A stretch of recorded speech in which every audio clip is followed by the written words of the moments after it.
Hello students, तो हम miscellaneous exercise 5 solve कर रहे थे। तो उसका आज क्वेश्चन नंबर 29 ऑनवर्ड्स हम डिस्कशन करेंगे। तो देखो 29 क्वेश्चन क्या दिया है, show that no line in space can make π/6 and π/4 with x axis and y axis. ऐसी कोई लाइन नहीं होगी स्पेस में जो कि x और y एक्सिस के साथ π/6 और π/4 एंगल बनाए। ये हमें प्रूव करना है।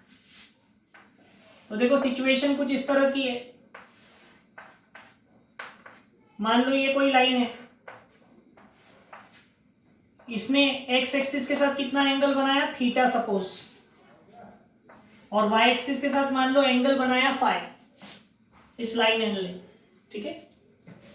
Let us assume that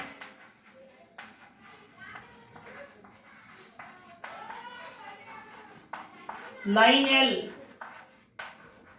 makes angle theta and phi with x and y axis respectively.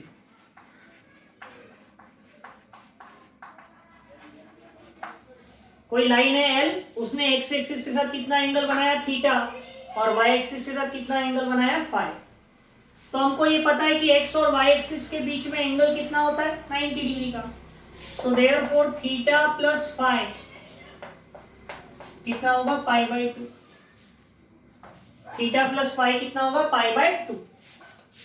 But हमको क्या गिवन है, हमको ये दिया है गिवन दैट कि थीटा की वैल्यू कितनी है, angle with positive x axis is π/6 and angle with the y axis is π/4। तो अगर हम ये थीटा और फाई का सम करें, सो π/6 प्लस π/4 करें तो क्या होगा, एलसीएम आएगा 24, यहाँ 4 का इंटू होगा, यहाँ 6 का इंटू होगा, ये होगा 10 π/24। तो ये 2 से डिवाइड करेंगे तो 5 π/12 आएगा।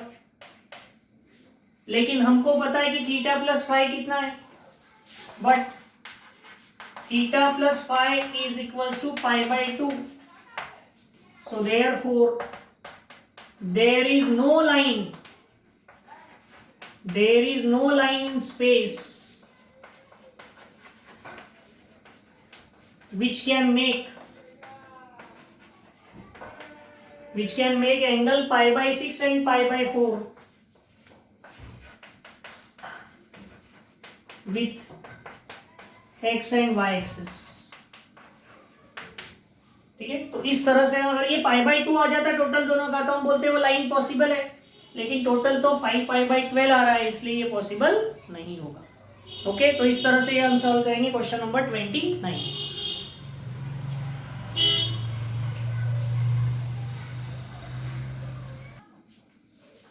अब देखो ये नेक्स्ट क्वेश्चन क्या दिया हुआ है, find the angle between the lines whose direction cosines are given by the equation. हमको ये दो इक्वेशंस दी हुई है। So the equations are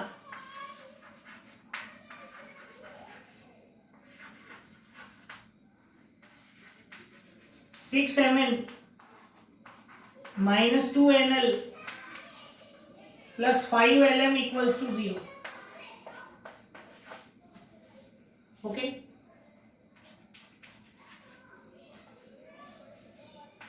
and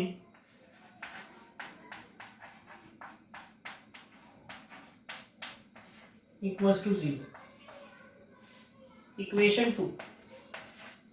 तो हम क्या करते हैं, एक इक्वेशन जो है इक्वेशन 2, उसमें से m की वैल्यू निकालते हैं और उसको इक्वेशन 1 में पुट कर देते हैं।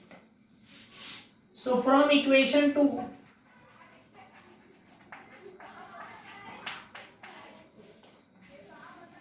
m की वैल्यू क्या होगी, -3l - 5n। m की वैल्यू क्या होगी, -3l - 5n। ये वैल्यू को हम इक्वेशन 1 में पुट कर देते हैं। Put this value in equation 1। ठीक है, so equation 1 implies so equation 1 क्या इंप्लाई करेगा अगर हमने m की वैल्यू को इक्वेशन 1 में पुट किए तो ये होगा, देखो 6 m, what is the value of m, -3l -5n into n -2nl plus 5l m की वैल्यू क्या है -3l इक्वल्स टू 0। ठीक है, तो ये क्या हो जाएगा, इसको सॉल्व करेंगे। सो -18l माइनस n का इंटू भी करना है, -18ln -30n² -2nl -15l² -25ln equals to 0। So ये और ये -43ln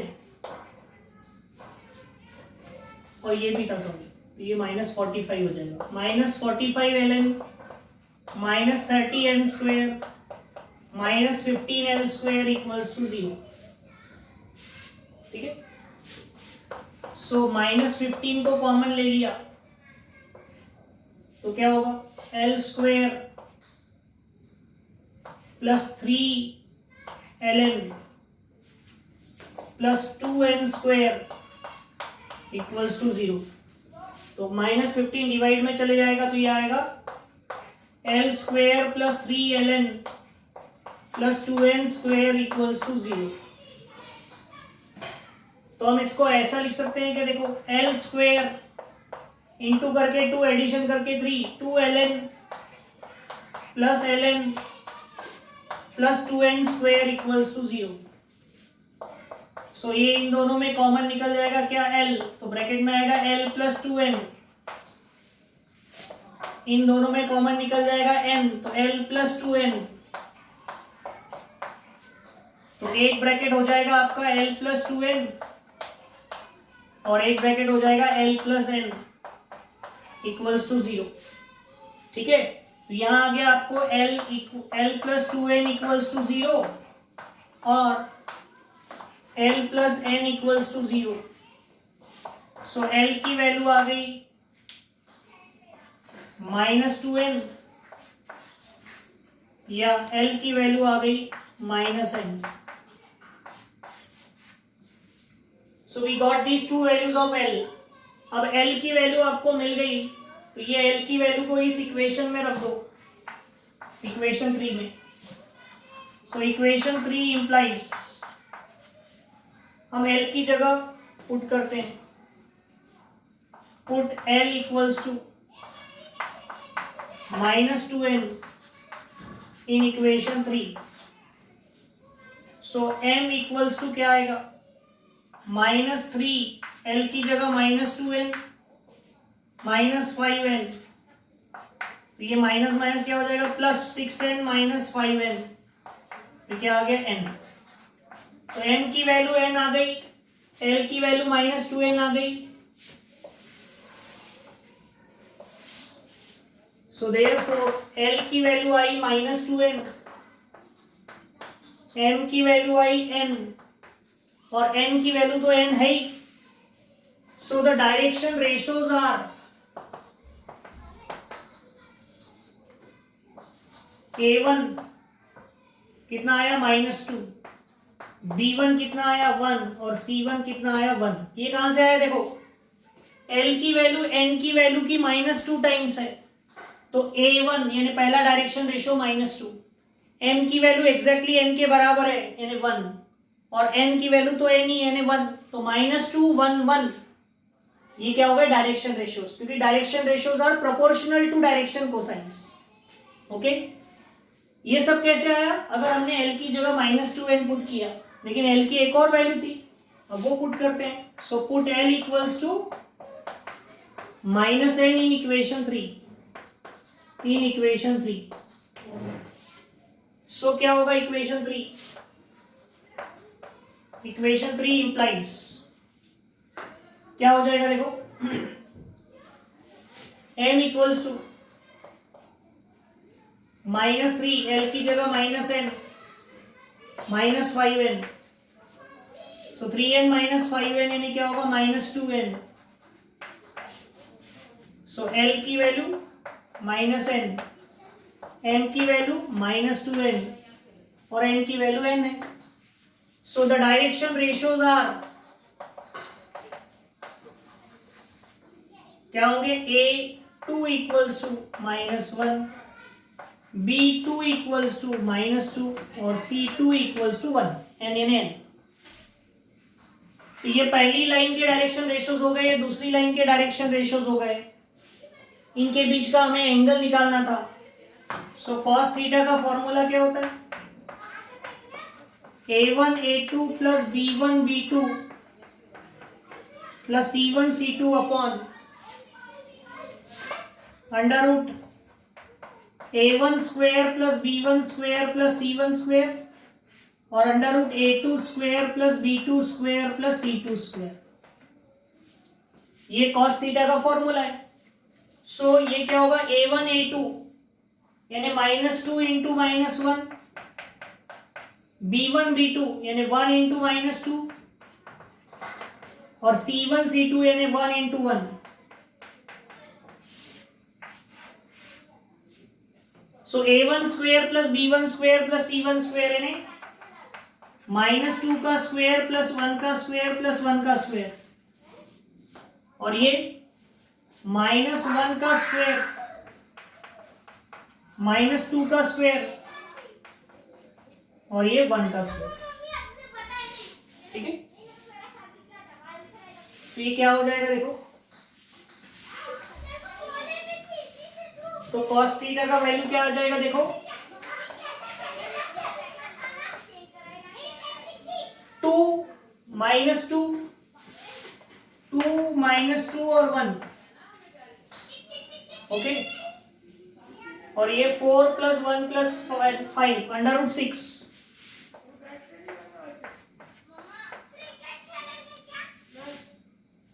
अंडर रूट 6 ये कैंसिल, ये क्या हो जाएगा 1/6. सो cos थीटा की वैल्यू क्या आ गई 1/6. तो थीटा क्या आएगा, cos इनवर्स 1/6. चेक कर लेते हैं क्या दिया है आंसर उसने. Question number 30, just 2 minute. cos inverse 1/6.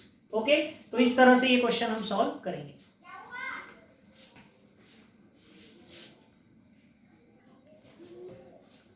अब देखो ये नेक्स्ट क्वेश्चन क्या है, question number 31. If Q is the foot of the perpendicular from point P 243 on the line joining the points A and B, find the coordinates of Q. यानी देखो ऐसी कोई एक लाइन थी AB, A और B के coordinate पता है और यहाँ कोई एक पॉइंट था P, इसके कोऑर्डिनेट भी पता है 243, A के पता है 1 2 4, B के भी पता है 3 4 5. तो P से एक परपेंडिकुलर ड्रॉ किया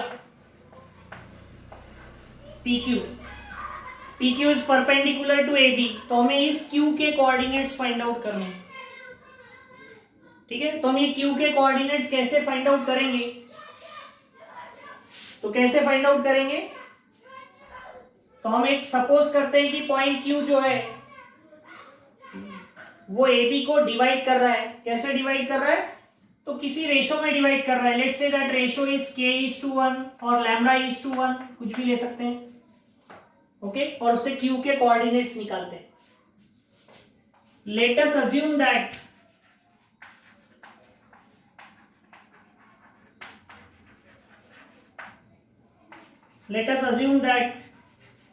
point Q divides AB in the ratio λ:1. इस रेशो में डिवाइड कर रहा है Q λ:1. सो देयरफॉर क्यू के कोऑर्डिनेट्स क्या हो जाएंगे, देखो lambda into 3 plus 1 into 1 upon lambda plus 1 x coordinate, फिर lambda into 4 plus 1 into 2 upon lambda plus 1, और वैसे ही lambda into 5 plus 1 into 4 upon lambda plus 1। ठीक है, तो क्यू के कोऑर्डिनेट्स हो जाएंगे 3 lambda plus 1 upon lambda plus 1,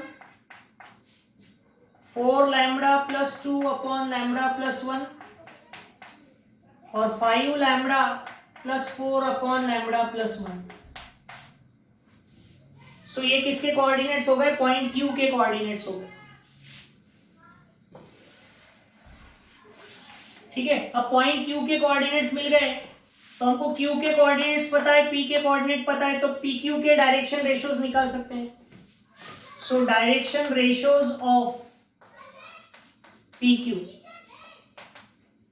are, दोनों के एक्स कोऑर्डिनेट का डिफरेंस लेंगे, यानी 3 lambda plus 1 upon lambda plus 1 minus 2, 4 lambda plus 2 upon lambda plus 1 minus 4, और 5 lambda plus 4 upon lambda plus 1 minus 3। तो इसको सॉल्व करना पड़ेगा, तो एलसीएम होगा lambda plus 1, 3 lambda plus 1 minus 2 lambda minus 2, lambda plus 1, 4 lambda plus 2 minus 4 lambda minus 4, lambda plus 1, 5 lambda plus 4 minus 3 lambda minus 3, ऐसा। तो ये आएगा lambda minus 1, lambda minus 1 upon lambda plus 1। तो ये 4 लैम्बडा कैंसिल हो जाएगा, minus 2, और ये 2 लैम्बडा प्लस 1। ये पी क्यू के डायरेक्शन रेशियोज आ गए। फिर direction ratios of A B भी निकालेंगे हम, तो ए बी के डायरेक्शन रेशियोज क्या आएंगे, 3 माइनस 1, 4 माइनस 2 और 5 माइनस 4, यानी 2 2 1। तो डायरेक्शन रेशियोज पी क्यू के भी मिल गए, डायरेक्शन रेशियोज ए बी के भी मिल गए, और ये दोनों एक दूसरे को क्या है, perpendicular. So P Q is perpendicular to A B, therefore A1 A2 plus B1 B2 plus C1 C2 equals to क्या होगा, 0। So lambda minus 1 upon lambda plus 1 into 2 plus minus 2 upon lambda plus 1 into 2 plus 2 lambda plus 1 upon lambda plus 1 into 1 equals to 0। तो सबका LCM कितना होगा, lambda plus 1, यहां 2 का into करेंगे, सो 2 lambda minus 2 minus 4 और plus 2 lambda plus 1 equals to 0। तो यह आ जाएगा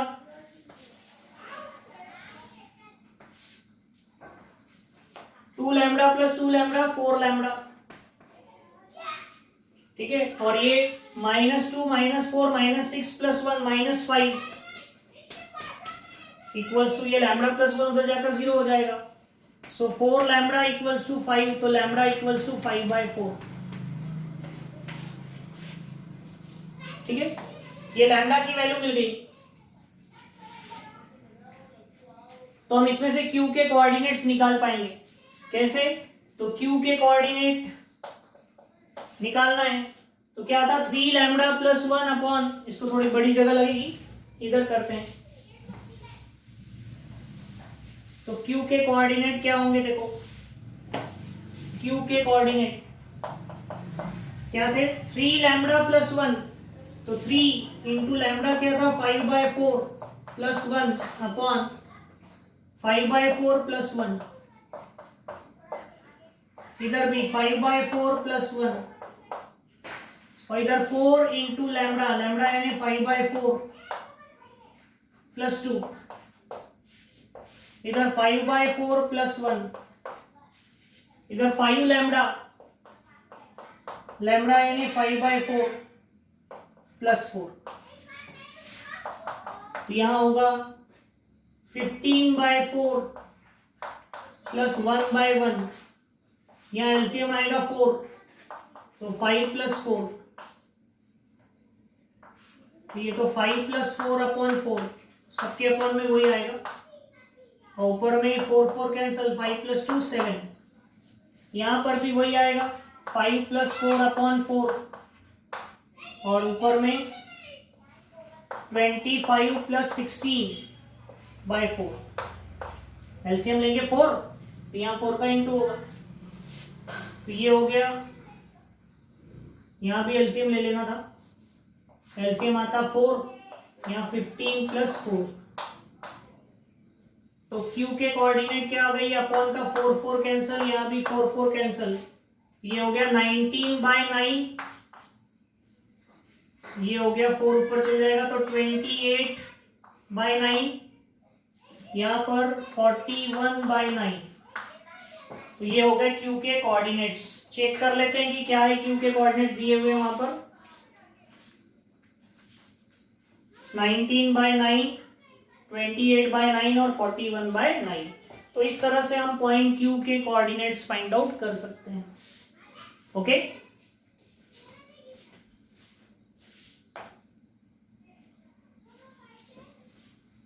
अभी देखो नेक्स्ट क्वेश्चन क्या दिया है। Show that the area of the triangle ABC, the position vectors of whose vertices are a bar, b bar and c bar. ये पोजीशन वेक्टर्स है, ठीक है, ए बी सी के। सो एरिया ऑफ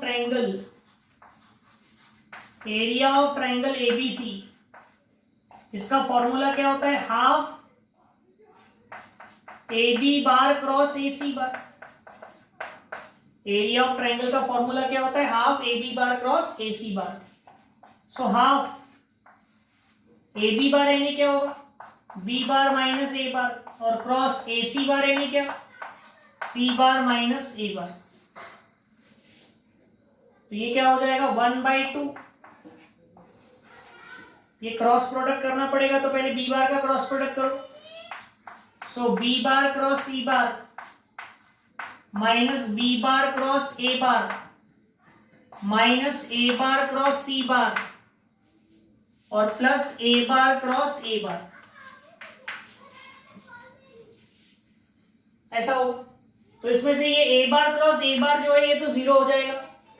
क्यों? किसी भी वेक्टर का खुद के साथ क्रॉस प्रोडक्ट हमेशा जीरो होता है, तो वो जीरो हो गया, तो क्या बचेगा? हाफ। देखो b bar cross C bar minus b bar cross A bar minus a bar cross C bar.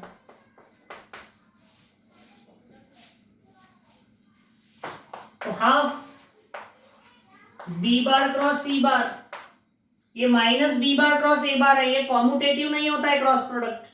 तो अगर आप बी बार क्रॉस ए बार को ए बार क्रॉस बी बार लिखते हो तो उसका साइन चेंज हो जाएगा, ये माइनस का हो जाएगा प्लस, और इस माइनस को भी अगर प्लस कर दिया तो ये सी बार क्रॉस ए बार हो जाएगा। बस इसको आप सीक्वेंस में लिख लो। तो ये क्या हो गया? एरिया ऑफ ट्राइंगल का formula half A bar cross B बार को पहले लिख लिया प्लस, क्योंकि प्लस है, प्लस में कोई फर्क नहीं पड़ता, किसी को भी पहले लिख सकते हैं, बी बार क्रॉस सी बार और प्लस सी बार क्रॉस ए बार। तो देखो यही हमें प्रूव करना था कि एरिया ऑफ ट्राइंगल एबीसी क्या होगा? Half A bar cross B bar plus B bar cross C bar plus C bar cross A bar. Okay, तो इस तरह से ये क्वेश्चन नंबर 32 हमें सॉल्व करना था। ओके, अब आगे के क्वेश्चन जो है वो फिर हमारी नेक्स्ट क्लास में हम डिस्कस करते हैं। ओके।